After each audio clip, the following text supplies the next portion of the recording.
Walton smart fridge presents TVS ইনসাইটে স্বাগত।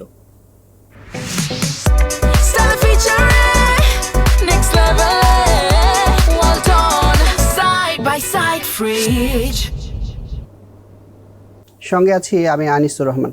প্রিয় দর্শক, টিভিএস এর প্রিন্ট ভার্সনে একটি প্রতিবেদন ছাপা হয়েছে যেখানে বলা হয়েছে যে আইসিবি যে একটি ব্যাংক এবং 10টি আর্থিক প্রতিষ্ঠানের কাছে 920 কোটি টাকা পায়, সেইটি আদায় করতে তারা আইনি ব্যবস্থা দিকে যাচ্ছে। এই বিষয়ে একটি প্রতিবেদন করেছেন আমাদের সহকর্মী রফিকুল ইসলাম। আমরা রফিকের কাছ থেকে বিস্তারিত শুনবো। রফিক, টিভিএস ইনসাইটে স্বাগত। জি, আপনাকে ধন্যবাদ। একটু বলবেন যে এই টাকাগুলো কতদিন ধরে পায়, এর আগে কি কি অ্যাকশন নিয়েছে, এখন কেন তারা লিগ্যাল অ্যাকশনের দিকে যাচ্ছে, যে সময় আসলে ব্যাংকগুলো এবং আর্থিক প্রতিষ্ঠানগুলো খুবই দুর্বল হয়ে গেছে, সেই সময় টাকা প্রাপ্তির ক্ষেত্রে এই আইনি যে ব্যবস্থা নিবে সেটা কি কোনো কাজে লাগবে কিনা? যে আপনাকে ধন্যবাদ। আইসিবি এই ফান্ডগুলা একটা ব্যাংক 10টা নন ব্যাংক প্রতিষ্ঠানে যে রেখেছিল প্রায় 5 থেকে 6 বছর আগে, এবং যখন প্রতিষ্ঠানগুলোর ফাইন্যান্সিয়াল অবস্থা তখন ভালো ছিল, মানে কাগজে কলমে ভালো ছিল বা তার স্টেটমেন্ট অনুযায়ী ভালো ছিল, যে তারা 17-18 সাল পর্যন্ত তারা ভালো ডিভিডেন্ড ছিল, প্রফিট মেক করছে, সেই সব জায়গাতে তারা ইনভেস্টমেন্ট করেছে।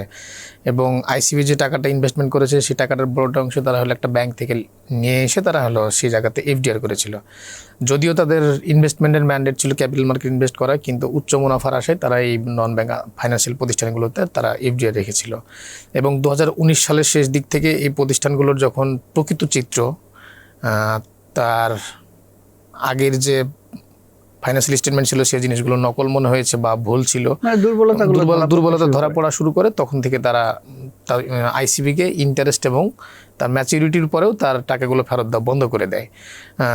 এরপরে যখন তারা টাকাগুলো ফেরত পাচ্ছে না, ইন্টারেস্টও ফেরত পাচ্ছে না, তখন তারা বাংলাদেশ ব্যাংকের কাছে একবার দ্বারস্থ হয়েছিল যে আমরা কী করবো, যেহেতু তারা বাংলাদেশ ব্যাংক যেহেতু ব্যাংক এবং নন ব্যাংক আর্থিক প্রতিষ্ঠানের নিয়ন্ত্রক, তাদেরকে বলেছিল। তখন তারা বাংলাদেশ ব্যাংকের মধ্যস্থতায় কয়েক দফা মিটিং হয়। মিটিংয়ের পরে তাদেরকে বলেছিল যে তারা যখন দিতে পারতেছে না, সেহেতু আপনার যে টোটাল ইন্টারেস্টটা আসতেছে, ইন্টারেস্টটাকে প্রিন্সিপাল হিসাবে মানে রিইনভেস্টমেন্ট হিসেবে তাদেরকে দেখানো হয়েছে। এবং সেটা কয়েক বছর চলার পরে এখন এসে দেখতেছে যে আইসিবি কোনো টাকাটাই পাচ্ছে না, কারণ তার ইনিশিয়াল ইনভেস্টমেন্ট ছিল প্রায় 650 থেকে 700 কোটি টাকা, যেটা ইন্টারেস্ট সহ হতে হতে প্রায় 920 কোটি টাকা হয়ে গেছে। এখন এই টাকাটা না ফেরত পাওয়ার কারণে তারা প্রতিষ্ঠানগুলোকে বারবার টাকাটা দিচ্ছে, প্রতিষ্ঠানগুলোকে বারবার চিঠি দিচ্ছে টাকা দেন, কিন্তু প্রতিষ্ঠানগুলো ঠিক আসলে খুব বিপদের মধ্যে আছে।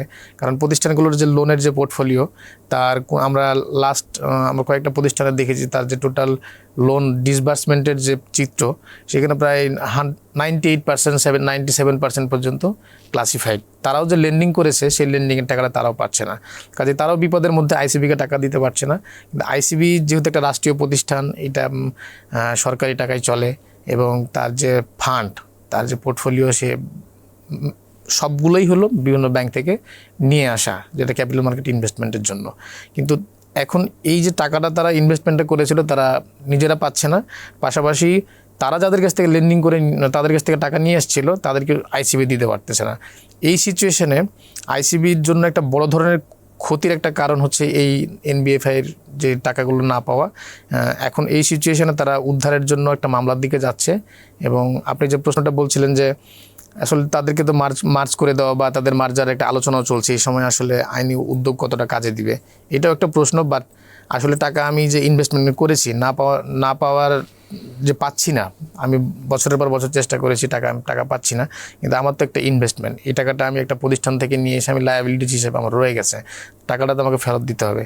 তার অংশ হিসেবে তারা মামলা করতে যাচ্ছে, মামলা হয়তো খুব শীঘ্রই করে ফেলবে। মামলার অংশ হিসাবে তাদেরকে একটা উকিল নোটিশ পাঠানো হয়েছে, উকিল নোটিশের একটা টাইম ফ্রেম দেওয়া হয়েছে, এই টাইম ফ্রেমের পরে তারা মামলা করবে। এবং তারা আশাবাদী যে এই প্রতিষ্ঠানগুলো যদি মার্জও হয়ে যায়, বাংলাদেশ ব্যাংক যেহেতু 5টা ব্যাংকে মার্জ করার পরে ইনস্টিটিউশনাল ইনভেস্টরদের টাকাগুলো ফেরত দিচ্ছে, তারা পাবে এমনটা আশাবাদী। না, এই ক্ষেত্রে যদি একটু বলি যে এই টাকাগুলো তারা কার কাছ থেকে নিয়ে আসছিল? সরকারের কাছ থেকে নিয়েছে না অন্য কোনো প্রাইভেট ব্যাংক বা কারোর কাছ থেকে নিয়ে আসছে? এবং সেই ক্ষেত্রে তারা কি যে ইন্টারেস্টটা পে করে গেছে, না ওই পেটাও তারাও বাকি রেখেছে? মানে ক্লাসিফাইডের চক্রে পড়ে গেছে কিনা আইসিবি? হ্যাঁ, মানে লিটারেলি ক্লাসিফাইডের চক্রেই পড়ে গেছে। কারণ তার যে পোর্টফোলিও, মানে তার যে টোটাল লায়াবিলিটিজের প্রায় 12 থেকে 13 হাজার কোটি টাকা, মানে সবগুলাই বিভিন্ন ব্যাংক থেকে নিয়ে আসা। এর মধ্যে ধরেন যে সোনালী, রূপালী, সরকারি যে ব্যাংকগুলো আছে সেই ব্যাংকগুলো থেকে মোস্টলি তারা টাকা নিয়ে এসেছে। এবং তারা যে টাকাটা নিয়ে এসেছিল বেসিক্যালি হলো ক্যাপিটাল মার্কেট ইনভেস্টমেন্ট করার জন্য। কিন্তু একটা অংশ তারা হলো মানে তাদের বক্তব্য হচ্ছে যে আমরা পোর্টফোলিও ডাইভার্সিফিকেশনের অংশ হিসেবে আমরা সিকিউরিড ইনভেস্টমেন্ট হিসেবে আমরা এফডিআর ইনভেস্টমেন্ট করেছিলাম, কিন্তু সেই সিকিউরিড ইনভেস্টমেন্টটাও এখন মানে সবচেয়ে বড় দায় হিসাবে মানে অবতীর্ণ হয়েছে। এখন তারা যে ব্যাংকগুলো থেকে টাকাটা নিয়ে এসেছে তার সর্বশেষ অবস্থা যেটা হচ্ছে যে তাদেরকে প্রতি বছর প্রায় 900 কোটি টাকা করে ইন্টারেস্ট পে করতে হয় আইসিবিকে, কিন্তু এখন ক্যাপিটাল মার্কেটের যে সিচুয়েশন এই টাকাটা তারা পরিশোধ করতে পারছে না। এবং আমার কাছে সর্বশেষ যে তথ্য আইসিবি সম্পর্কে আছে সেটা হলো 1000 কোটি টাকার যে ইন্টারেস্ট, সেই ইন্টারেস্ট ব্যাঙ্কগুলোকে দিতে পারতেছে না তারা। রাষ্ট্রীয় ব্যাঙ্কগুলো আইসিবির কাছে 1000 কোটি টাকার মতো ইন্টারেস্টের টাকা পায়, সেটা দিতে পারতেছে না। তারা এই অবস্থার উত্তরণের জন্য সরকারের কাছে তারা টাকার জন্য কয়েক দফায় গেছে, এবং আপনি জানেন যে ইতিমধ্যে সরকার তাদেরকে প্রায় 4000 কোটি টাকা দিয়েছে। প্রথম দফায় তাদেরকে 3000 কোটি টাকা দেওয়া হয়েছিল, এর মধ্যে 2000 কোটি টাকা দিয়া যে ব্যাঙ্কগুলো থেকে তারা টাকা নিয়ে এসেছিল সেই টাকাগুলো 2000 টাকার প্রিন্সিপাল পরিশোধ করে দিয়েছে, আর 1000 কোটি টাকা তারা ক্যাপিটাল মার্কেট ইনভেস্টমেন্ট করেছে। এরপরে আবার সরকারের কাছে থেকে তারা আবার 1000 কোটি টাকা নিয়ে আসছে, যেটা হলো নতুন করে ক্যাপিটাল মার্কেট ইনভেস্ট করছে। এবং এই যে 2000 কোটি টাকা ক্যাপিটাল মার্কেটের ডিরেক্ট ইনভেস্টমেন্ট, সেটার চিত্র আমি সর্বশেষ যেটা জেনেছিলাম যে আগের পোর্টফোলিওতে তার প্রায় 12 থেকে 13,000 কোটি টাকার যে পোর্টফোলিও, সেখানে প্রায় 3 থেকে 4000 কোটি টাকার আনরিয়ালাইজড লস থাকলেও এই 2000 কোটি টাকার যে পোর্টফোলিও, এই দুইটা পোর্টফোলিওতে তাদের হলো প্রফিট আছে। এই প্রফিটটা কীভাবে সম্ভব হলো সেটা যখন আমি জানতে চেয়েছিলাম, তারা আমাকে যেটা জানিয়েছে যে এই দুইটা পোর্টফোলিও মানে টপ লেভেল থেকে, মানে আইসিবির বোর্ড মেম্বারদের পক্ষ থেকে চেয়ারম্যান, এমডি বা আরও যারা দায়িত্বশীল কর্মকর্তা আছে তাদের মাধ্যমে এটা মনিটরিং করা হচ্ছে, যার কারণে এই লোকসানি কোম্পানি বা যেসব কোম্পানি ডিভিডেন্ড দেয় না বা কারো দ্বারা প্রভাবিত হয়ে শেয়ার কিনে না, যার কারণে এখন পর্যন্ত তারা এই পোর্টফোলিওতে তাদের প্রফিট আছে। আপনার 10টা আর্থিক প্রতিষ্ঠানের কথা বলা হচ্ছে, একটা ব্যাংক পদ্মা ব্যাংক।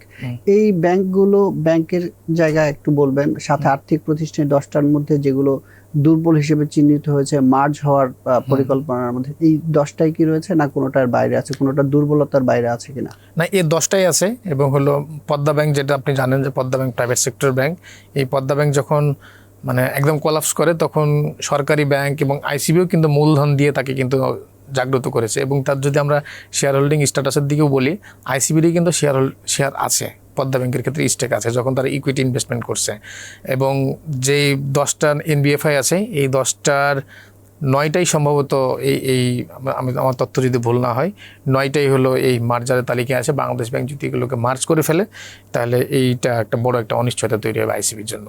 যদি ব্যাংকের মতো হয় যে মার্জ করার ফলে যারা শেয়ার হোল্ডার ছিল তাদেরটা যেমন জিরো হয়ে গেছে, এই ক্ষেত্রে যদি আইসিবির ইনভেস্টমেন্ট কত টাকা আছে এটাও জিরো হওয়ার জায়গা গেলে আইসিবি আসলে আরো তলানিতে চলে যাবে কিনা? এটা ধরেন, এটা তো তারা শেয়ার ইনভেস্টমেন্ট করে না, এটা এফডিআর হিসেবে তাদের ইনভেস্টমেন্ট ছিল। ছাড়াও তাদের শেয়ার হোল্ডার হিসেবে তাদের ইনভেস্টমেন্ট আছে না? শেয়ার হোল্ডার হিসেবে তারা অ্যাজ এ মানে ইনস্টিটিউশনাল ইনভেস্টর হিসেবে তাদের শেয়ার থাকতে পারে, কিন্তু তাদের যে এই 920 কোটি টাকা এটা পুরোটা এফডিআর হিসেবে রয়েছে। আমরা যদি বাংলাদেশ ব্যাংকের 5টা ব্যাংক মার্জারের উদাহরণ দেখি, যে তারা প্রাতিষ্ঠানিক বিনিয়োগকারীগুলোকে তারা টাকা ফেরত দিচ্ছে, ধাপে ধাপে টাকা ফেরত দিচ্ছে, অথবা কাউকে শেয়ারে কনভার্ট করে তাদেরকে স্টেক হিসেবে রাখা হচ্ছে। সেই ক্ষেত্রে আইসিবিকেও যদি এরকম করা হয় তাহলে সেটা শেয়ারে কনভার্সন হয়ে তারা টাকাটা ফেরত পাবে, কিন্তু ডিরেক্ট ক্যাশ যে ইনভেস্টমেন্ট করেছিল ক্যাশ হিসেবে হয়তো পাওয়ার সম্ভাবনা খুবই সংকীর্ণ। মানে তাদের এক্সিস্টিং যদি কোনো শেয়ার থাকে সেটা জিরো হলেও তারা যে আমানতকারী হিসেবে আবার শেয়ার হোল্ডার হতে পারে, সেটাও অনিশ্চয়তার মধ্যে পড়বে যে আসলে কবে কতদিন নাগাদ হতে পারে, বা বাংলাদেশ ব্যাংকের ডিরেকশনটা কিভাবে হয়। কারণ বাংলাদেশ ব্যাংক যেমন 5টা ব্যাংকের ক্ষেত্রে একটা এক্সট্রা কেয়ারের কথাই বলবো আমি, যে এক্সট্রা কেয়ার করেই কিন্তু 5টা ব্যাংকে কিন্তু তাদেরকে যারা আমানতকারী ছিলেন তাদেরকে কিন্তু প্রাতিষ্ঠানিকগুলোকে কিন্তু শেয়ারে কনভার্সনের একটা প্রভিশন কিন্তু তারা রেখেছে, তাদের যে টাকাটা শেয়ারের আনুপাতিক হারে তারা শেয়ারে কনভার্সন হবে। এখন এই 9টা প্রতিষ্ঠানকে নিয়ে যে মার্জারের কথাবার্তা বলা হচ্ছে, যদি মার্জ করে একটা নতুন আলাদা এন্টিটি করা হয় সেই ক্ষেত্রে হয়তো বা আইসিবিরও একটা বড় স্টেক থাকতে পারে, কারণ তাদের যে 920 কোটি টাকা অ্যাজ এ ইনস্টিটিউশন, এত বড় ফান্ড হয়তো আর কোনো ইনস্টিটিউশন ইনভেস্টরে নেয়। আমরা এর আগে বিভিন্ন সময় নিউজ করেছি যে রাষ্ট্রায়ত্ত ব্যাংকগুলোর বিভিন্ন প্রতিষ্ঠানের টাকা এইসব এনবিএফআইগুলোতে আছে, কারো হয়তো 50 কোটি, কারো হয়তো 100 কোটি।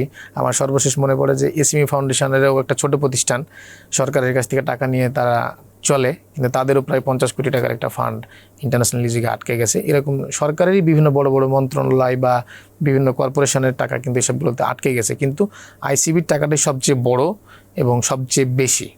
একটু জানতে চাই একটু ব্যাকগ্রাউন্ডের কথা, যে এই টাকাগুলো বলছিলেন যে ডাইভার্সিফিকেশনের জন্য ইনভেস্টমেন্ট করা হয়েছিল। সেই সময় আমরা যতটুকু জানি ট্রেজারি বন্ডের রেটও ভালো ছিল।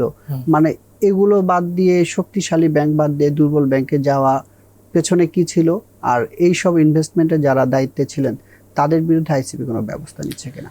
আমরা যখন এটি নিয়ে কথা বলেছি তখন তারা যে যুক্তিটা বলেন যে তখন তার ফাইন্যান্সিয়াল স্টেটমেন্ট খুব ভালো ছিল, এবং এই আপনি জানেন যে প্রত্যেকটা ব্যাংক এবং এনবিএফ এর ফাইন্যান্সিয়াল স্টেটমেন্ট কিন্তু বাংলাদেশ ব্যাংক থেকে অ্যাপ্রুভ হওয়ার পরেই কিন্তু ফাইনালি পাবলিশড হয়।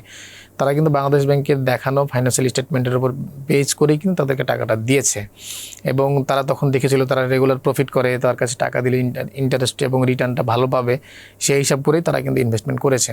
পাশাপাশি ধরেন আমরা কিছু পলিটিক্যাল লিঙ্ক আপের কথা আমরা শুনেছি যে এইসব এনবিএফআইগুলোতে ধরেন যে কিছু পলিটিক্যালি ব্যাকড কোনো কর্মকর্তাদের দ্বারা প্রভাবিত হয়েও এইসব প্রতিষ্ঠানগুলোকে টাকা দেওয়ার জন্য বলা হয়েছে। আমরা এরকম কিছু অভিযোগও শুনেছি, বাংলাদেশ ব্যাংকের টপ লেভেলের কিছু কর্মকর্তাও এসব প্রতিষ্ঠানগুলোকে ইনফ্লুয়েন্স করে এইসব কিছু প্রতিষ্ঠানে কিন্তু টাকা রাখার জন্য পরামর্শ দিয়েছেন এবং রাখতে বলেছেন, সেই অনুযায়ী কিন্তু তারা রেখেছেন বলে আমরা এটা বলি।